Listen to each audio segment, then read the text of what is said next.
हमारे परिवार या आस पड़ोस में कोई व्यक्ति बीमार या किसी शारीरिक अपंगता का शिकार हो जाता है तो हम उसके प्रति संवेदनशील होते हैं, उसके सुख दुख का ध्यान रखते हैं।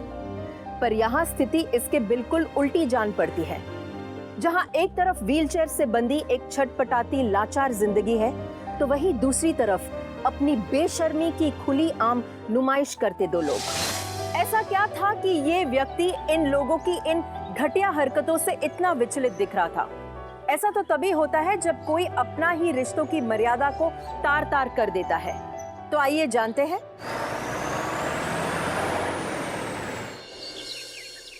भाभी जी कहीं दिखाई नहीं दे रही हैं।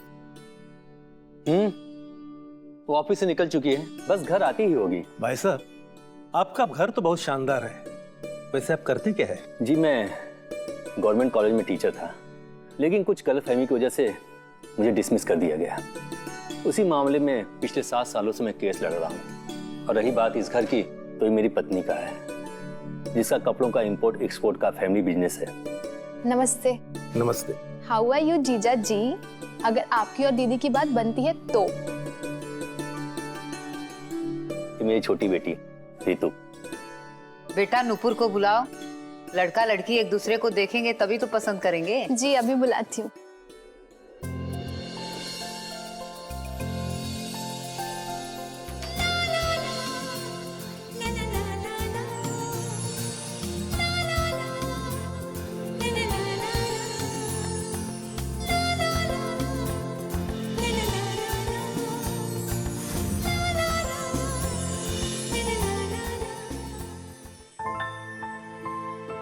बस करो दी, नहीं तो लड़का बेहोश हो जाएगा।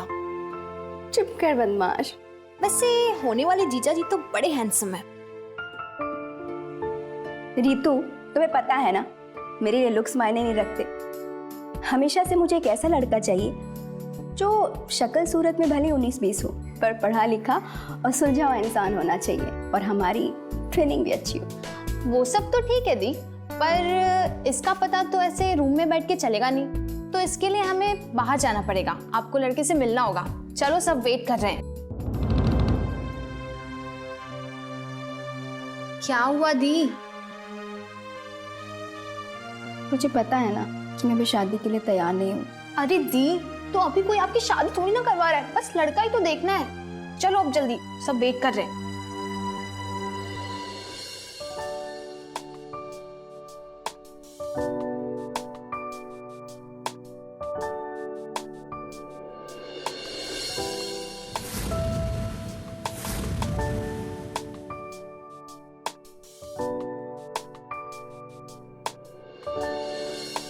ये मेरी बड़ी बेटी नुपुर है। भाई साहब, ये लड़का लड़की का यूं मिलना आज के जमाने के चोचले। हमारे जमाने में तो माँ बाप जो पसंद करते थे उसके साथ जिंदगी बितानी पड़ती थी। सही है। बेटा तुम्हें कुछ पूछना है तो पूछ लो। वैसे तुम कहाँ तक पढ़ी हो? मैंने बीकॉम किया है। ये कॉलेज में टॉपर है, गोल्ड मेडल भी मिला है इसे।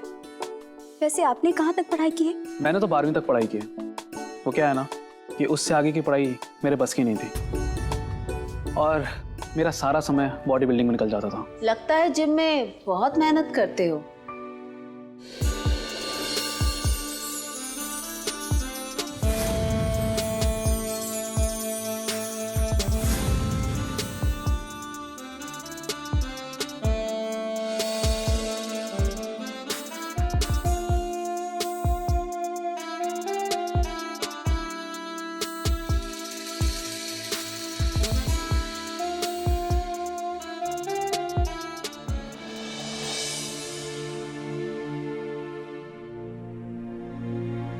माफ कीजिएगा, मुझे ब्यूटी पार्लर से आते आते थोड़ी देर हो गई।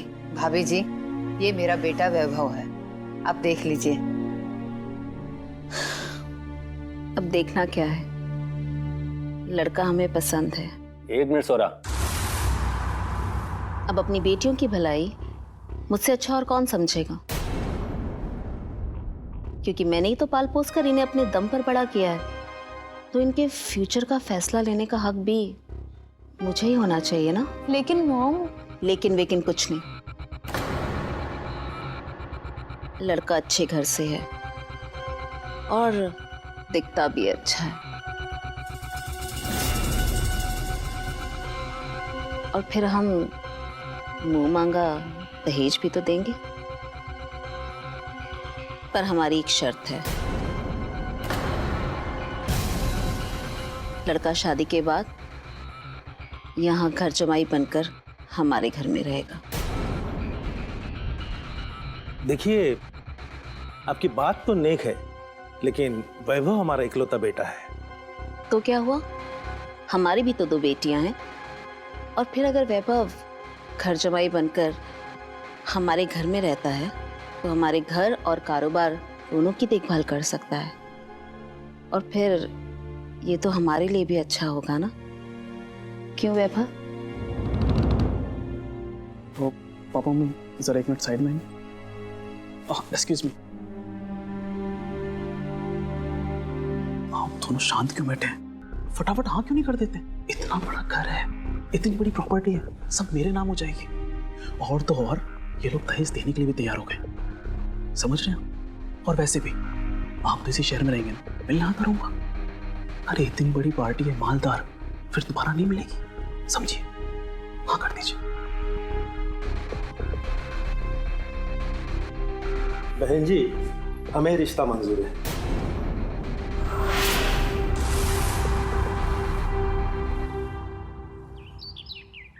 नुपुर मेरी भी बेटी है, तुम इस तरह अकेले उसके भविष्य का फैसला कैसे तय कर सकती हो? एक बात बताओ, मैंने आज तक तुम्हारी कौन सी बात मानी है जो अब मानूंगी? इसलिए मेरा दिमाग मत खराब करो। और ये घर जमाई का क्या चक्कर है? मैं यूं ही अपनी बेटी के जीवन के साथ तुम्हें खेलने नहीं दूंगा। तेरी हिम्मत कैसे हुई मुझ पर आवाज उठाने की? तू है क्या बे? तेरी औकात इस घर में एक नौकर की भी नहीं है और तू मुझसे सवाल जवाब कर रहा है? थोड़ी नीची आवाज में बात करो, बच्चे सुन लेंगे। सुनते हैं तो सुन ले। उन्हें भी तो पता चले कि उनका बाप 1 नंबर का नाकार आदमी है।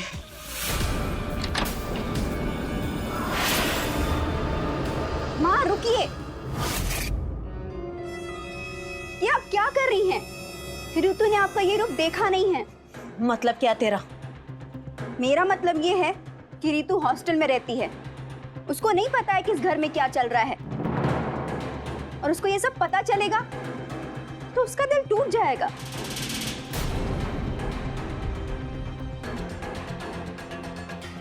नुपुर, तू मेरी एक बात कान खोलकर सुन ले। शादी तेरी उसी लड़के से होगी, और अगर तूने इस आदमी के बहकावे में आकर जरा सी भी ना नुकुर की तो अच्छा नहीं होगा, समझी?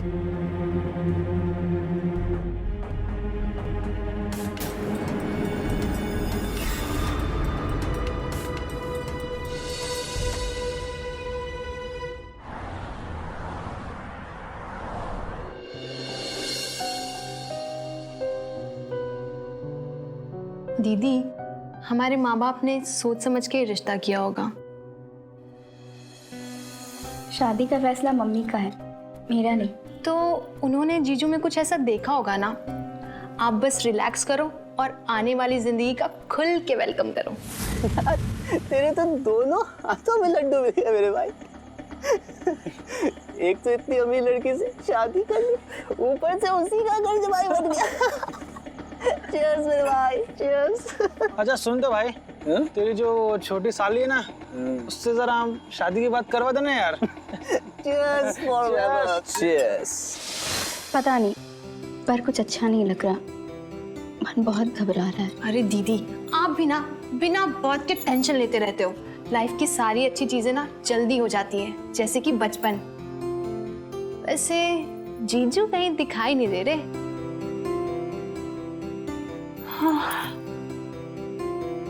वैसे तुम्हें हॉस्टल में जल्दी सोने की आदत है ना, तो जाओ आराम करो। पक्का? हाँ बाबा पक्का, ये मेरा ही घर है। ठीक है, बाय। और आज के लिए ऑल द बेस्ट।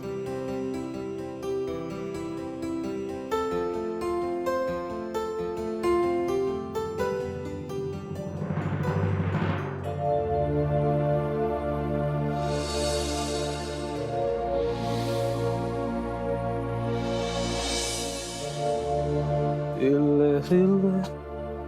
मोरे राजा ओ मोरे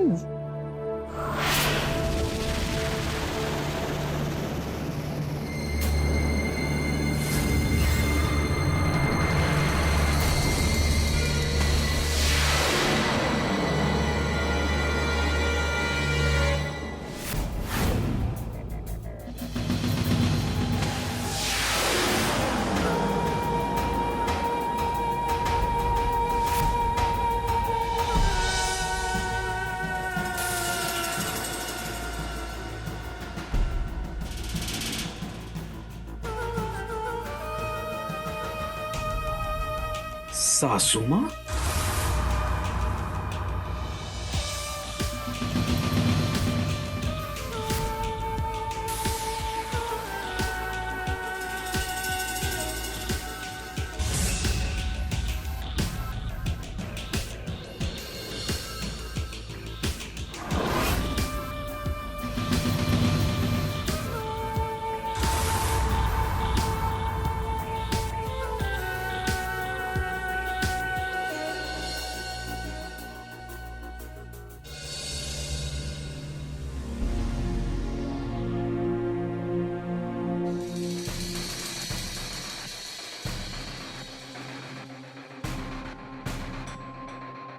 पता नहीं ये कहाँ रह गए।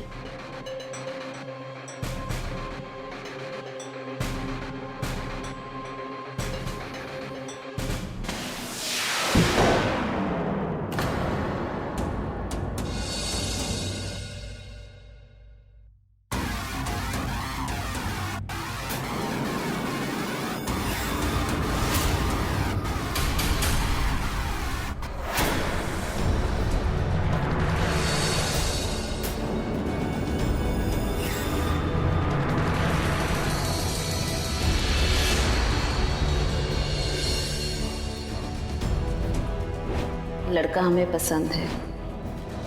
लड़का शादी के बाद यहाँ घर जमाई बनकर हमारे घर में रहेगा।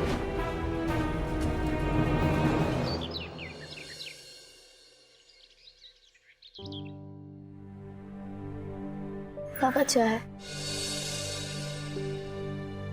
नूपुर,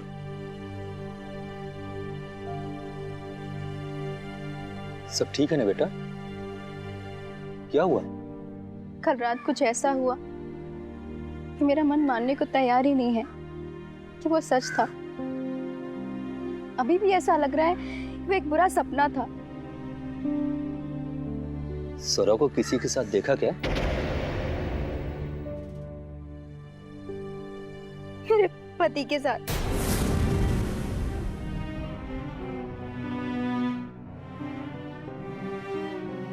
यही सोचकर मैं आज तक चुप रहा कि सौरव ये गंदगी बाहर रखेगी, पर इस कदर गिर जाएगी मैं ये सोच नहीं सकता था।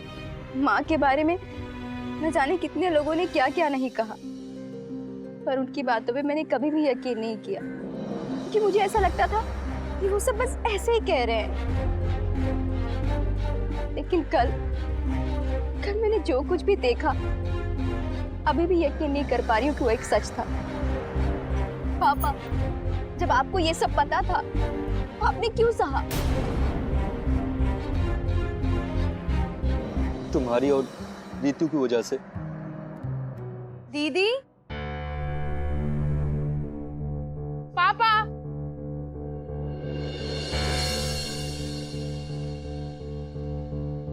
सब ठीक तो है ना? अरे हाँ, वो तो बस ऐसे ही। बेटा, कल मेरी बेटी दूसरे की घर की अमानत हो गई, वही सोचकर थोड़ा जज्बाती हो गया था और ये भी रो पड़ी। So cute. वैसे आप लोग जज्बाती होने के अलावा भूखे भी होंगे, तो जल्दी चलिए, नाश्ता रेडी है और पापा मेरी 10 बजे की ट्रेन है। इतने जल्दी जा रहे हो? हाँ दी, वो हाफ ईयरली एग्जाम सर पे है और पापा आपको मुझे स्टेशन ड्रॉप करना है। जल्दी नाश्ता कर लो, मुझे पैकिंग भी करनी है। ठीक है, ठीक है। चल।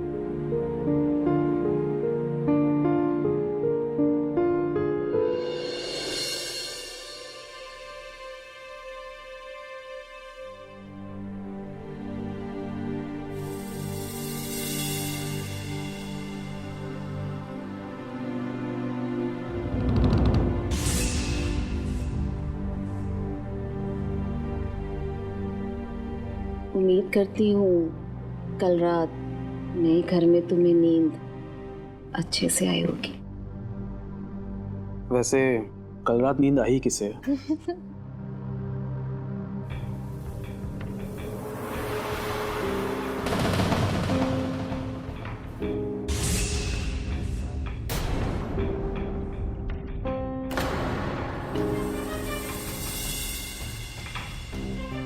अरे दीदी, आप भी तो नाश्ता करो।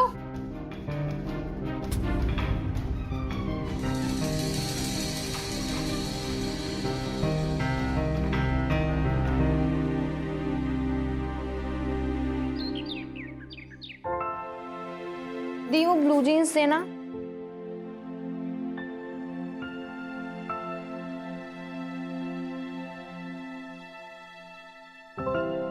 दी क्या बात है? कुछ नहीं। दी मैं आपकी छुटकी हूँ, आपकी आंखें आईना है। अब जल्दी से बताओ क्या बात है?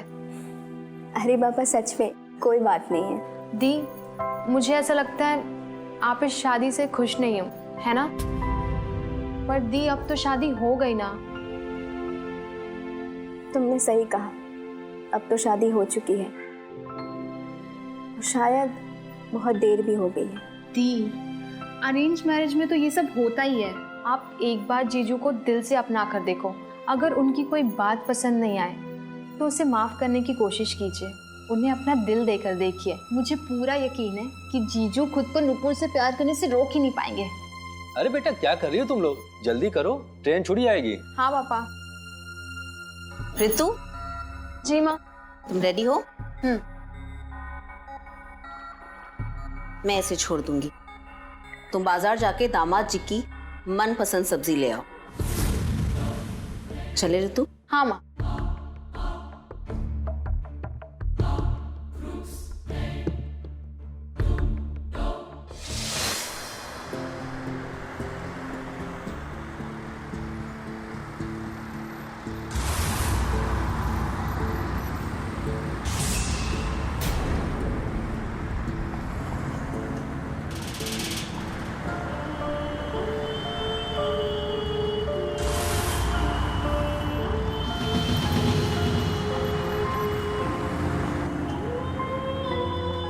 मंगत गाड़ी रोको। क्या हुआ? वो बेटा मेरी एक बहुत इंपॉर्टेंट मीटिंग थी, मेरे दिमाग से उतर गया। तुम एक काम करो, तुम गाड़ी लेके स्टेशन चली जाओ। हाँ मैं रिक्शा ले लेती हूँ। Okay okay mom. बाय बेटा, टेक केयर।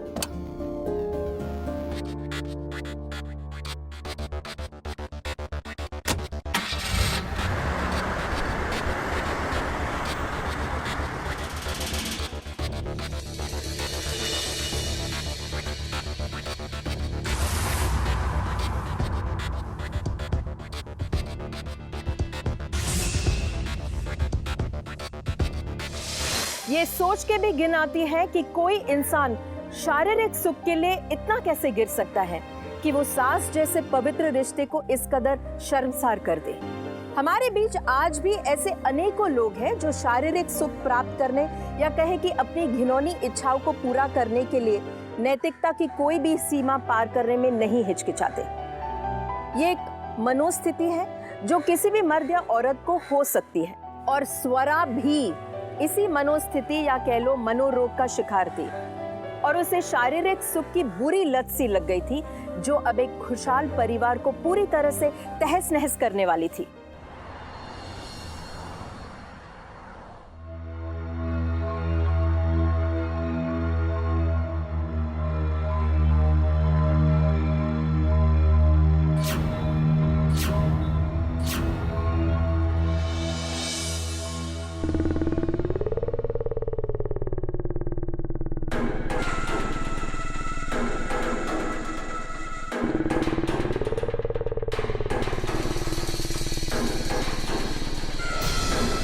तुम्हें समझ में नहीं आता कि अभी मेरा मूड नहीं है? ये तमीज है तुम्हारी बात करने की? तुम जैसे लोगों से ऐसे ही बात की जाती है। क्या मतलब है तुम्हारा, तुम जैसे लोगों से? तू कोई बहुत इंपॉर्टेंट आदमी है क्या? अरे मेरे घर का पालतू है तू। Just get out.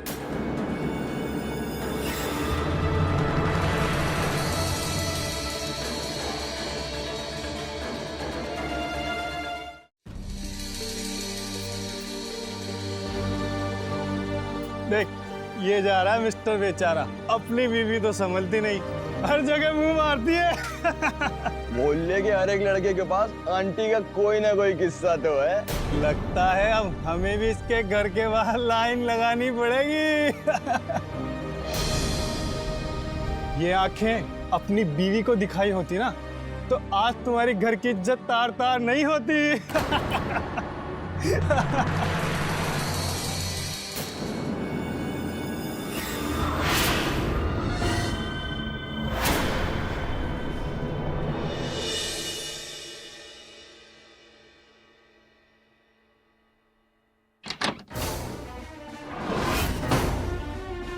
अरे आज आप जल्दी आ गए, मैं आपके लिए पानी लेकर आती हूँ। ये सब क्या है?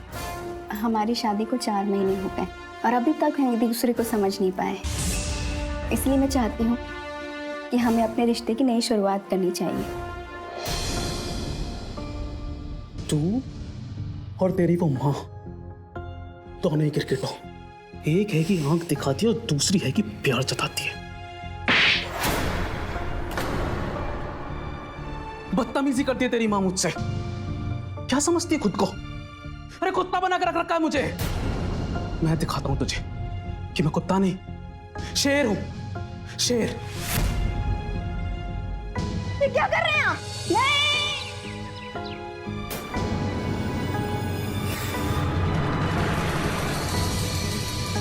नुपुर, नुपुर बेटा, नुपुर।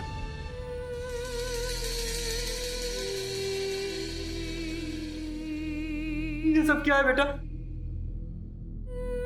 किसने तुम्हें मारा बेटा?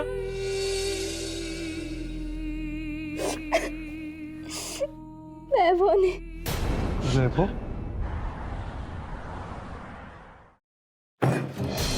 तुम अपनी गिरी हरकतों से बाज नहीं आओगी।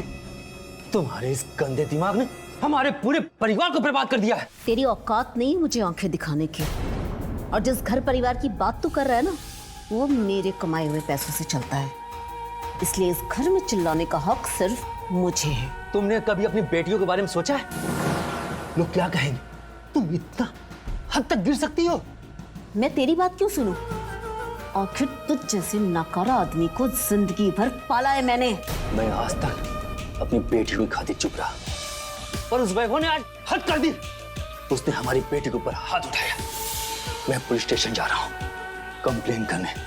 तुम्हारी और उस वैभव की सारी पोल पट्टी खोल दूंगा। क्या कहेगा तू पुलिस स्टेशन में? यही कि तू मानसिक रूप से बीमार है, तुम्हें शारीरिक संबंध बनाने की लत पड़ गई है, और उसी वजह से तूने हमारा सारा परिवार बर्बाद कर दिया है। मैं और मेरी बेटी तुमसे और उस वैभव से छुटकारा चाहते हैं। मैं और मेरी बेटी तुमसे और उस वैभव से छुटकारा चाहते हैं।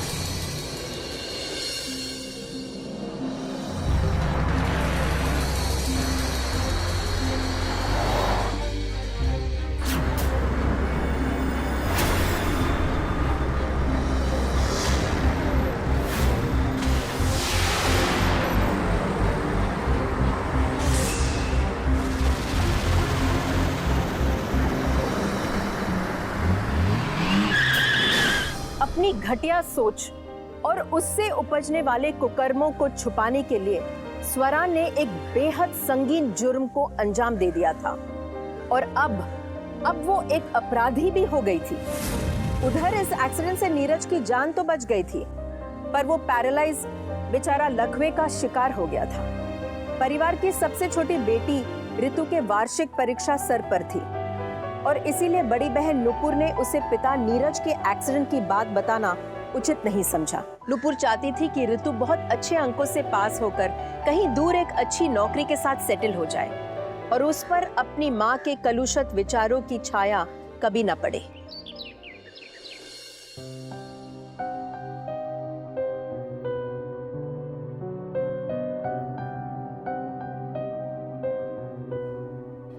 ऋतु के एग्जाम्स खत्म होने वाले हैं और वो जल्दी घर वापस आएगी।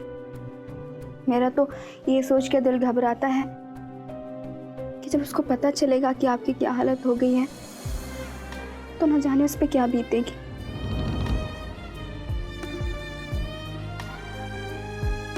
पापा, अब मैं आपका हाथ सीधा करने की कोशिश करूंगी। आप भी ना थोड़ा ताकत लगाइएगा।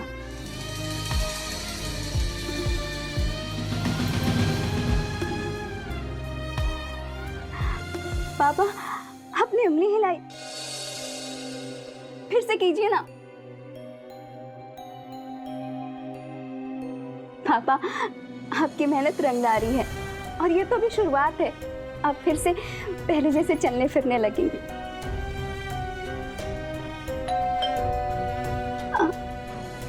पापा, मैं देख कर आती हूँ कौन है।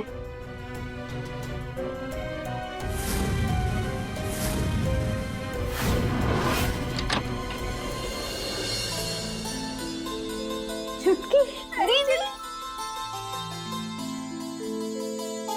अचानक से कैसे प्लान बना लिया? पापा कहाँ है? मैं तो पापा को ही सरप्राइज देने आई थी। इतने दिनों से बात तक नहीं किया। नाराज है क्या पापा? पापा?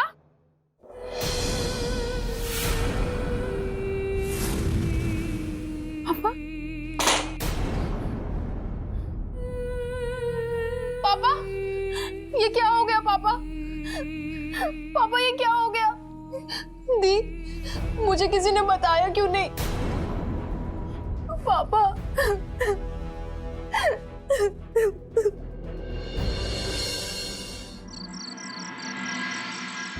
मैं आप सब लोगों से बहुत ज्यादा नाराज हूँ। पापा के साथ इतना बड़ा एक्सीडेंट हो गया और किसी ने मुझे कुछ बताया तक नहीं। मैंने तो कहा था नूपुर से, पर इसने मुझे रोक लिया। कहने लगी कि तुम्हारे एग्जाम सर पर हैं। वैसे तुम्हारा एग्जाम कैसा रहा? एग्जाम्स तो अच्छे हो गए, 2 हफ्ते में रिजल्ट्स भी आ जाएंगे। अच्छा एक बात बताओ, तुम अक्सर जून में घर आती हो ना, इस बार जल्दी कैसे आ गई? मेरे घर जल्दी आने का एक कारण है।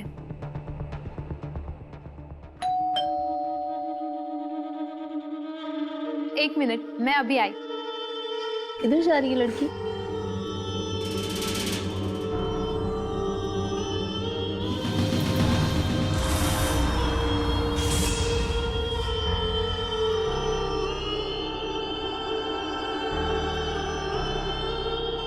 मॉम, आप सब लोग मेरे घर आने का कारण पूछ रहे थे ना? ये है मेरे घर आने का कारण।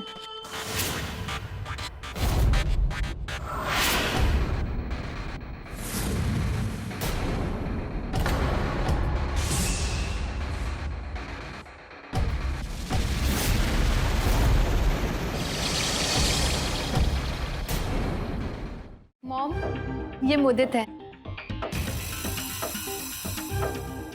मेरा कॉलेज फ्रेंड। हम दोनों कॉलेज में साथ पढ़ते हैं और हम लोग काफ़ी अच्छे दोस्त भी हैं। मुदित, ये मेरी मॉम है, वो पापा, वो जीजू और ये मेरी दीदी।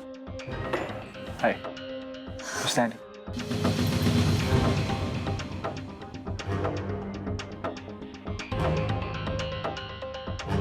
वैसे दोस्त का मतलब तो मैं भी समझती हूँ।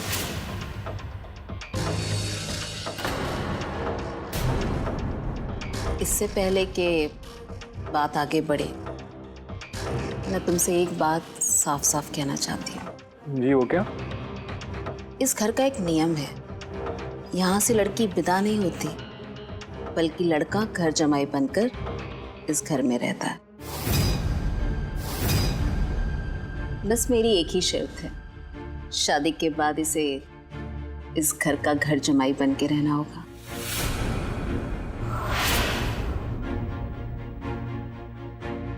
सॉरी आंटी, मेरे पेरेंट्स अलाउ नहीं करेंगे। अरे भाई, तो हम कौन सा तुम्हें तुम्हारे माँ बाप से चुरा लेंगे? जब भी तुम्हारा मन करे अपने माँ बाप से जाकर मिल लेना। वैसे एक बात तो तय है, एक बार इस घर में रहने के बाद तुम्हारा खुद यहाँ से जाने को मन नहीं करेगा। मैं अपनी बहन को मम्मी की जान में गिरने नहीं दूंगी। इससे पहले कि मम्मी रितु की जिंदगी मेरी तरह बर्बाद कर दे, मुझे रितु को सच बताना होगा। रितु, जरा बाहर आना, मुझे तुमसे कुछ बात करनी है।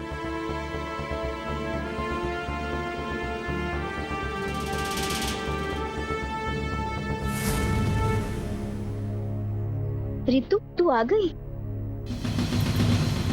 रितु, तुम मम्मी का घर छोड़ के चली जाओ। मम्मी का मानसिक संतुलन सही नहीं है। उन्हें लड़कों के साथ नाजायज संबंध बनाने की बुरी लत है और अब तो इनकी आदत भी बन चुकी है। वो वैभव की तरह मुदित को भी अपने जाल में फंसाना चाहती है।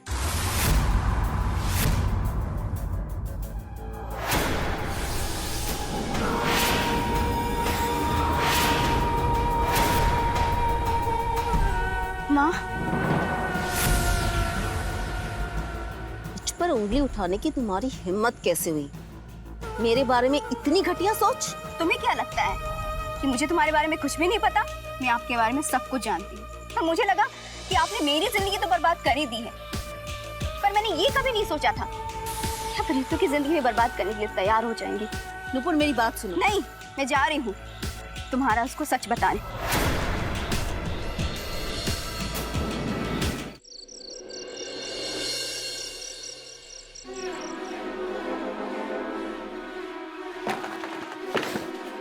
कहाँ गायब थी आधी रात तक? अरे बाबा, तुम्हारे पास ही आ रही थी। मुझे तुम्हारी मदद की जरूरत है। नुपुर के पर निकल आए हैं, उसे कुतरना है। वाह, जरूरत पड़ी तो मेरी याद आ गई, वरना आजकल तो आप हमें धुतकारती रहती हैं। ऐसा मत कहो ना, मैंने तुम्हारे लिए कितना कुछ किया है। ये घर, ये दौलत, ये सब कुछ तुम्हारा ही था। माँ, अब तो वो तुम्हारा नया खिलौना कराने को तैयार है। पर तुम्हारी जगह इस घर में और इस दिल में और कोई नहीं ले सकता। वैसे करना क्या होगा? बताती हूँ। इतनी जल्दी भी क्या है?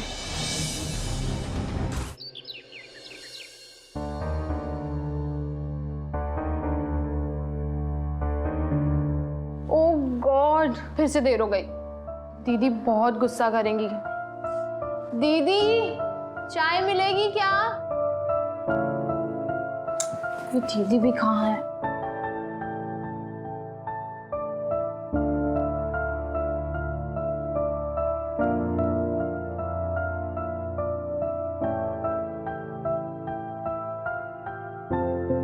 दीदी, दीदी, दीदी,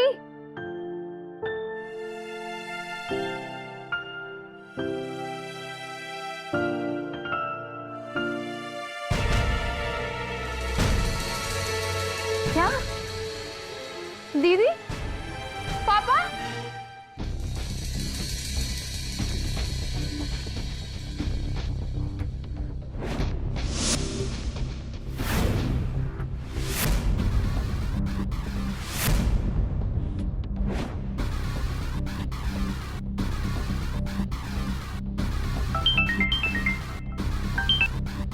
हेलो। Hello aunty. मुदित, कैसे हो तुम? जी मैं बिल्कुल ठीक हूँ, आप बताइए कैसे याद किया? अच्छा, मैं सोच रही थी कि तुमसे मिलके शादी की बात आगे बढ़ाई जाए। आंटी, ये तो बहुत ही नेक ख्याल है। इनफैक्ट मैं सोच ही रहा था आपको फोन करने के बारे में। बताइए कहाँ मिलना है? तुम एक काम करो, मेरे ऑफिस आ जाओ, यहीं बैठकर आराम से बात करते हैं। जी ठीक है, मैं आता हूँ। ओके।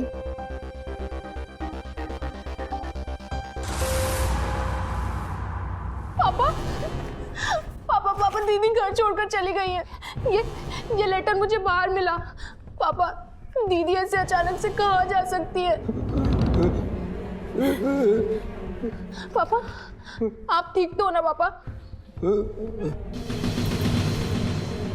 Hello aunty.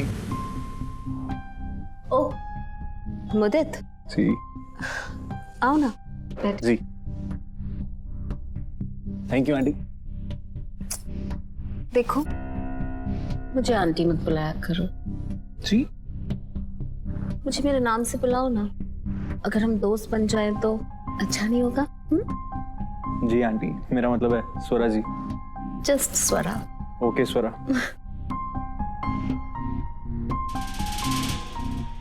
आपका ऑफिस बहुत अच्छा है। बस तुम्हारा ये समझो।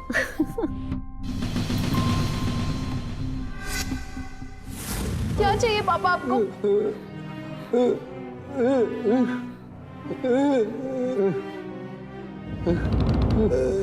पापा आपको फोन चाहिए?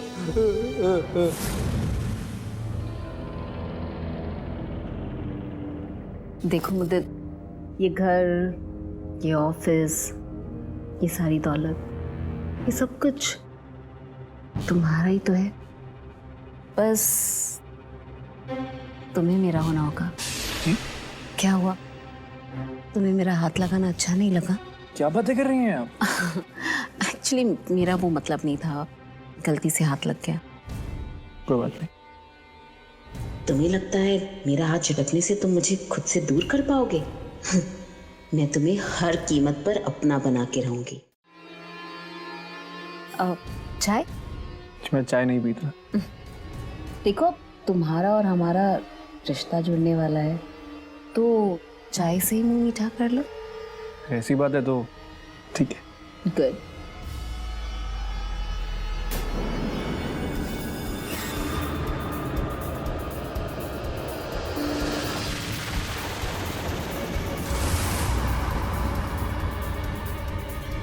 Thank you.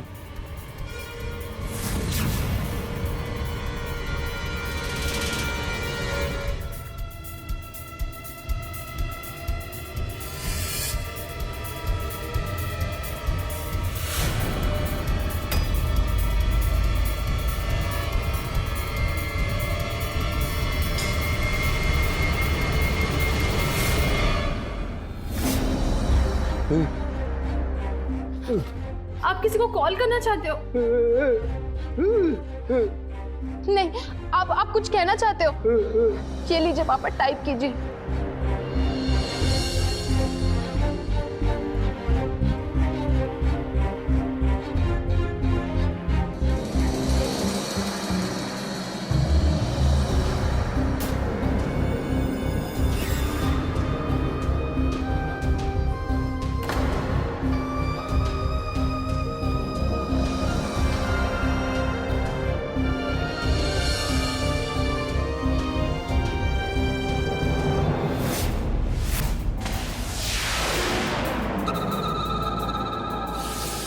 एक बार मेरी नजर जिस पर पड़ जाए उसे तो मैं हासिल करके ही रहती हूँ, फिर मुझे जमीन आसमान एक क्यों ना करना पड़े।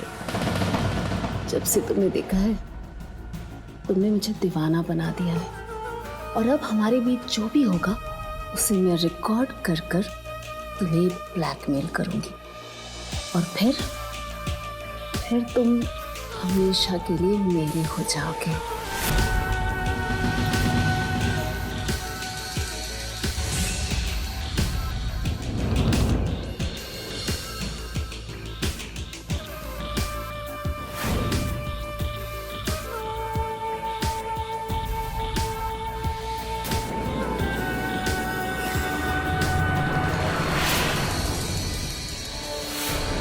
ये क्या बदतमीजी है?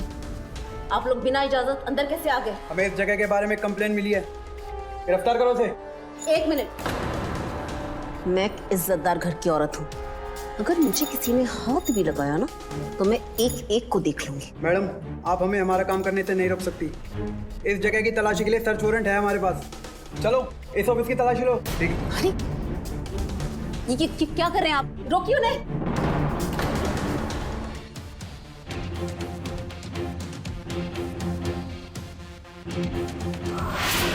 ओए, पकड़ो उसे।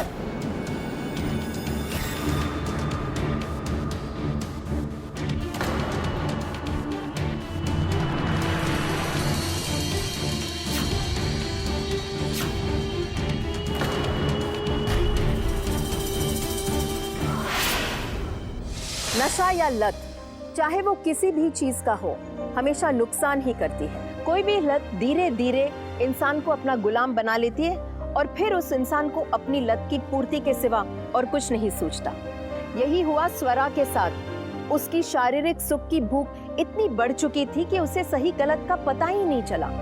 ऐसी लत से बाहर आने के लिए भी उपाय मौजूद है, और वो है साइकेट्रिस्ट यानी मनोचिकित्सक। कहते हैं मन एक मंदिर होता है और जैसे हमारे विचार होते हैं वैसे ही हम बन जाते हैं।